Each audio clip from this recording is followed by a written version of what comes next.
Welcome to CMO's Off Script. We're experts in healthcare marketing, and each week we'll tackle one topic with unfiltered advice you won't hear anywhere else. Let's jump in.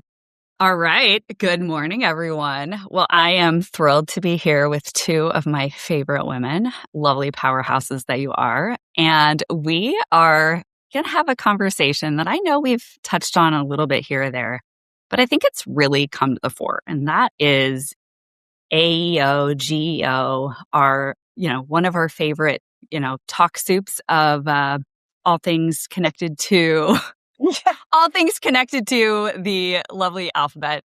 So here's the deal. This conversation continues to ratchet its way up in the thread because more and more of our buyers are going to these lovely search engines and ultimately using some sort of AI answer engine to gather information as they're looking to buy. So the current stat is 80% of B2B buyers are using an AI search engine to gather information as part of their research for a purchase, right?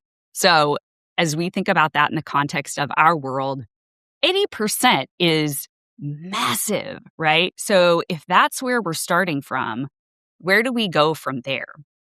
We've lived in the world of SEO. SEO, we can debate, is it dead? Is it not dead? But let me be very clear.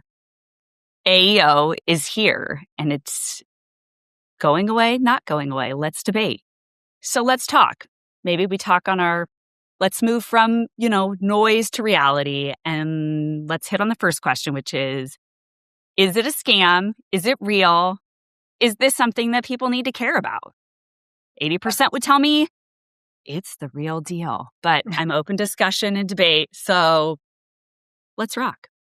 Yeah, I'm fascinated by AEO, mildly terrified. It's real. I'm finding my own behaviors changing. So, which horrifies my children. Everything that we do horrifies our children. It's fun. Yeah, it's fun. In fact, yeah, absolutely. So, but yeah, it's really interesting to see some of the stats coming out now. And I think to me, the thing that's really jarring is hearing things like Reddit being a source. I think one of the stats we saw was something like 10% of the results are from Reddit. And I've watched Reddit. I'm kind of curious about Reddit, but I've stayed away from Reddit because I think it's such a tricky platform where you really can sync your brand. But knowing that it's such a huge source and that's a decent chunk of results is really alarming. So yeah, I'm in it for the conversation. Same. I have a similar sentiment. So I don't think that it's a scam. I do think that the confusion is really around, it's funny because we're like SEO, AEO, GEO. And if we really just zoom out, there's like a central thread in the theme among all of them. And I think that theme will probably change. Or like there'll be like a new thing, 2 years from now, whatever that is. But the theme is generally, hey, you just need to optimize for search, different channels. Yeah. And I think with this newer type of optimization, it really puts a light on channels that we don't necessarily own, which is interesting. That's the big difference. Versus before it was, we had more control over it, and now it's less control. And that, I think, is the scary part for us as marketers, is that we have to think out of the box of, okay, well, how are we going to influence those conversations? What's happening out there? I agree. And I think with health tech, it's specifically tricky, or healthcare in general. It's really tricky. And it's happening whether we like it or not. So I think it's important for companies to figure out how they're going to get in this game, because this is happening. But the risk around third-party sites being the source of data and the source of answers. For B2B. For B2B, yeah. I think that's a really tricky question. So if third-party sites are going to become the source of data on your topics or even your brand, then you have no choice than to become a part of the conversation so that you are influencing the data points that are being used to speak about your topic or your brand, is my humble opinion. Yeah. And let's be clear, third-party sites have been part of the search results for us, regardless of whether or not, we're talking, AEO, SEO, whatever, right? That's not truly new. I think it's the true element of UGC, right? It's user-generated content. So that's where that comes into play in a much more meaningful way than say, hey, somebody, and I guess you could argue even still, like there's a blog post that, some industry expert wrote about your company or a series of topics that you were included in on. And that then becomes a potential source for data about your business. So I don't think it's not like this is a 180-degree pivot. I think the difference here is that the weighting suddenly feels like it's a lot more versus, hey, I can just create some blogs on my website and suddenly like I'm now showing up in all of these different search engines, call them what you will, for the things that we care about and that we want people to find us for. Yeah, I think that's, go ahead. Sorry, Nisha. No, I was just going to add that I like the credibility topic because I do worry that as we go down this path, there's so much that's happening on Reddit that we don't have influence over. And then, I think a lot about review sites as well. Yep. Right? G2. Your G2s and anything else. There's so many of these top 10 lists, like things that are popping up that when it comes to, the credibility of where the engine is, like the LLM is getting its information from and feeding it and being able to parse it, I think is something that worries me quite a bit because I know that they said that there's like some sort of weighting that they do on their back end, but like we don't have control over that either. No. And so I think as leaders, like we have to keep into account that yes, it is whether or not we deem it to be credible or not, like this is what's being used in order to parse out the information that there's the best. Laura's doggy wants to say hi. Yeah. Sally has an opinion on this. It's really lots of opinions. Yes. And it's fair. I think that's a good call out from both of you because what I appreciate in what you're saying, Amanda, this has existed for a long time. This is part of search results. This is, the Beckers and the Fierce IT and, the different organizations that have been delivering third-party site content for a long time that do turn up in search results. I think the difference for me is I think what Nisha you're pointing to is this idea that it's user-generated content and it's Reddit. Yeah. Reddit is historically kind of the Wild West of the internet, right? It's really crazy conversations happen over on Reddit. And now suddenly Reddit is actually delivering 10% of the search results on your topic, potentially on your brand. Crazy in the B2B space, right? Yes. Yeah. Yes. I think that's the red flag, folks. Yeah. So Reddit, the great thing about Reddit is it's very raw content. It's really interesting. Users upvoted or downvote answers. There's a really, if you want to deep dive on obscure topics, Reddit's your place. Let's go. Oh, yeah. But the idea that, you could be talking about something healthcare related, healthcare technology related, that you're digging in on that topic. And if say your brand gets mentioned negatively and that somehow that post does well. That's a lot of traction. Yeah. And then that could turn up in AI search results. That to me is a really complicated risk. But on the other hand, I will also say the fact that topics could be being discussed by, say, developers in the space or users in the space in a meaningful way on Reddit, and brands are being talked about, and your brand isn't in there. Right. It's the other side of that risk. You're not being mentioned in the conversations that are happening between users. So I think it's a really interesting conundrum. And it's not just Reddit. It's also YouTube is one of the search YouTube. results, Mm-hmm.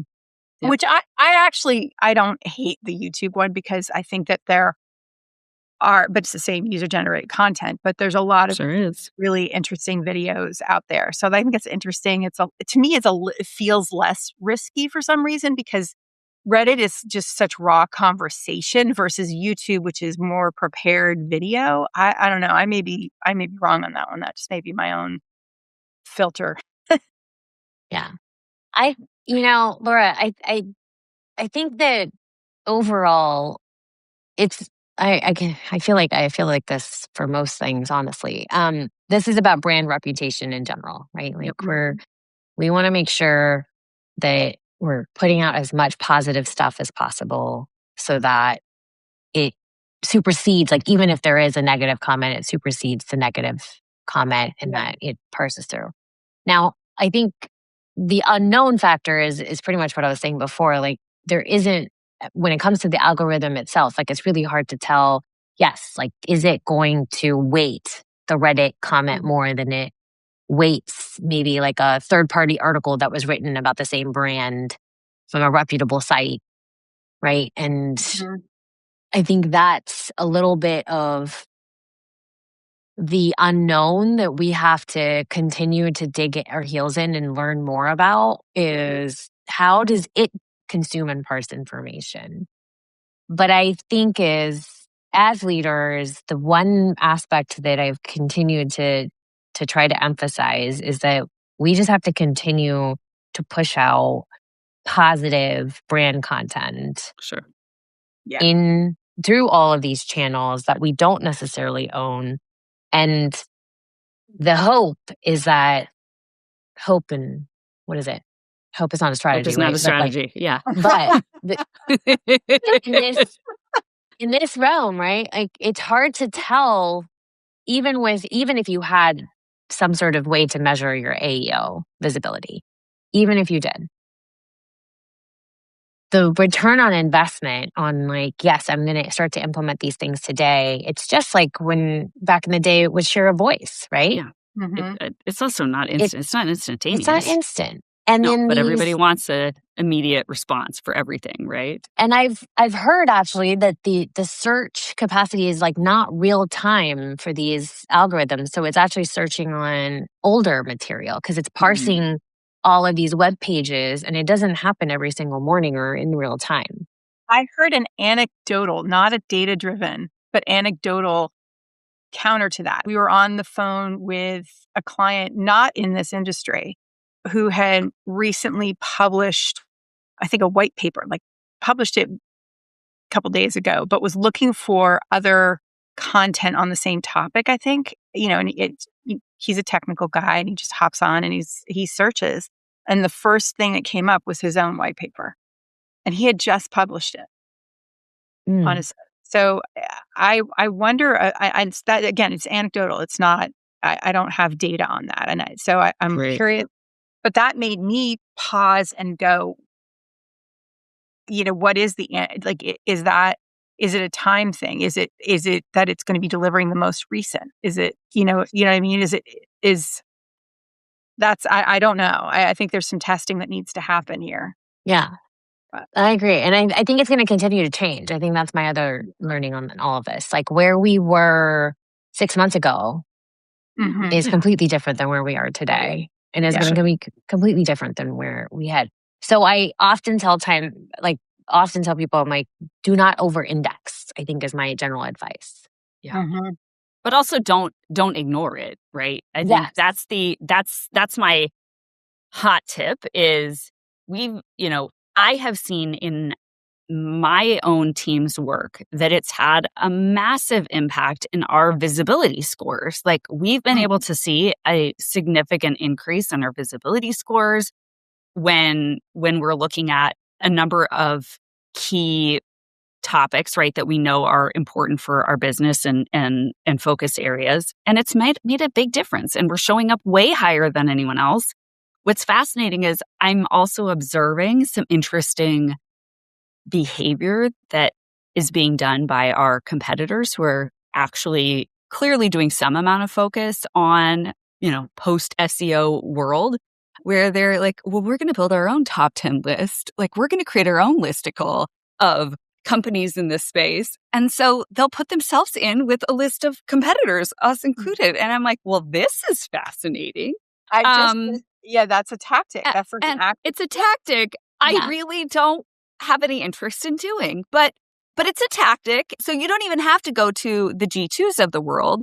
There are people that are just doing that as part of their own strategy. And I get it. Everyone loves a good listicle, right? It is a strategy. It was not one that I was prepared to employ, but one of the data points that I found when researching for this call was the top of funnel, the how-to articles or blog posts are decreasing in, visits. They're kind of going down in search. And the things like the lists and the case studies are going up. So I think that's interesting. So top of funnel content losing traffic. Right. Product comparisons, company comparisons, lists, case studies, pricing. Things like more bottom of the funnel things are delivering in AEO better than the top of the funnel, what is AEO or how to.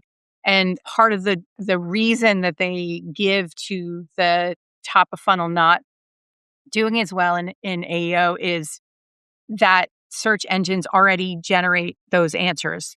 So they're too easy. They're already being delivered in the Google search or in the, they're summarized themselves. They don't. So whereas the deeper, the more detailed, the more niche information needs to come from other sources, I guess.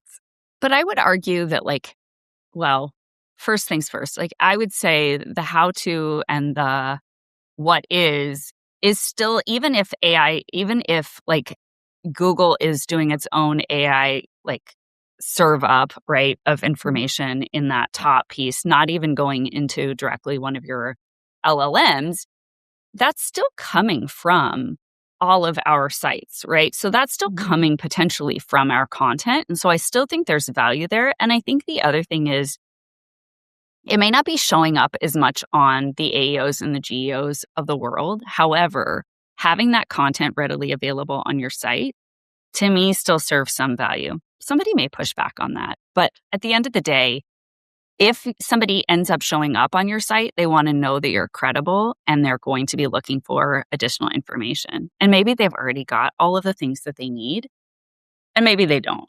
And I think it probably depends on who you are and what your product is and who your buyer is. So maybe they're really technical, maybe they really know their stuff, and the broader how-tos aren't going to be useful, and you need to go dive deeper. I think it probably depends on your business. Can I make a plug for a future conversation? Sure. I agree with everything you just said. And I think it speaks to buying committees and the way that B2B buyers are buying now. It's not one person, it's a committee. And you need to speak to the technical and the non-technical and the finance and the. So you do need all of those things. All of it.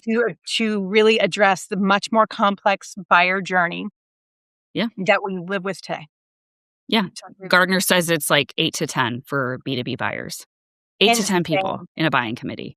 So I was just going to say, the Adam Tarinas podcast, the Health Tech Marketing podcast, I think, they talk about, in their mid-year review, they talk about the buying committees, and they talk about how it's changing, not just that they're changing, that they're big, but that they change late stage. I thought that was such an interesting insight, and I completely agree. I think that's what we're seeing is it's not 8 people at the beginning of a 6 to 12 month cycle that they're just adding people on. 8 seats that are subject to change as you progress throughout the process. That sounds like facts. Yeah. Oh, well, we just need to include so and so. Oh, we need to include so and so. Yeah. Or I'd like to be a part of the decision on this, right? I'm going to self appoint. Yeah. Yeah. I do believe that from a content perspective, the interesting part about this, and this is the journey that I've been on, where part of my let's not over-index journey has been, first people were very hyper-focused on type of content and the words and how they're even presenting the layout on the web page, and whether it's easy for these LLMs to parse these pages. If you need to change something on the back end, it's easier for them to like grasp information, or quicker for them to grasp information. And I think we've come a long way since then, where they're even, it's getting smarter and more intelligent. And so they're able to consume information, even if it's not a markdown file anymore, in different layouts. But I do think that the content aspect for the multiple personas in the buyer's journey is the part where that part, I don't think that we have gotten really, really crisp at yet, overall as an industry. Mm-hmm. I think, and the challenge there is that we have one landing spot for people to go to, Mm-hmm. and you've got multiple touch points in a year, in a multi-year deal, multiple personas, different types of value propositions. And that super hyper personalized journey is the part where I know there's companies out there that are trying to figure it out. Yeah. Get people to that level. But I will say that, like, to this day, we've really not cracked that nut. And it is still a little bit of like spaghetti on the wall for us to create the content, map it, make sure it's the right person, make sure that, okay, that person is getting the same landing page, the copy converts. Just for them. Just for that persona. And I will say that that is the reason why we will continue to have jobs. End scene. Well, Claude can't fix that? What? We'll just ask Claude to do that for us. Oh my God, I love that so much. Yeah. Because, like AI can't help us. That is complexity. That is critical thinking. It is us sitting down, really thinking, zooming out, thinking about it, multi-levels, multi-threads, different personas. I mean, AI can't solve that for us. I mean, it can solve the minutia, maybe help us write the content. I was going to say, it can give us the tools to make the decisions and to have the discussion. I think it gives us the structure and the outline. It gives a lot of the assets, but it's not the human in the mix here to create the strategy, I think is essential. Yeah.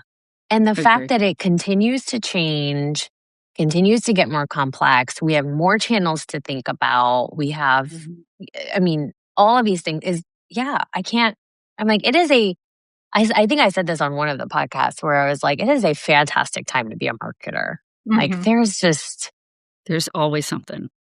There's always something. Yeah. Fraught with opportunity. Fraught with opportunity. Not great. I love that. That's from but you're so right, because I think it is the never dull space to be in. And I think you can do one of two things. You can't even do the one thing. So I was going to say, you could like roll over and stick your head in the sand and pretend like none of this is happening. I mean, that is also not a strategy. And I think it is one.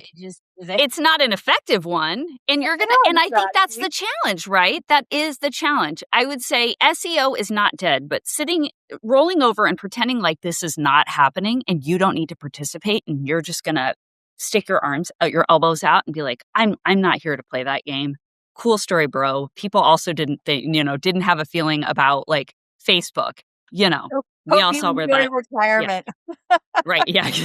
Exactly. Your early retirement. Let me know if you land somewhere great.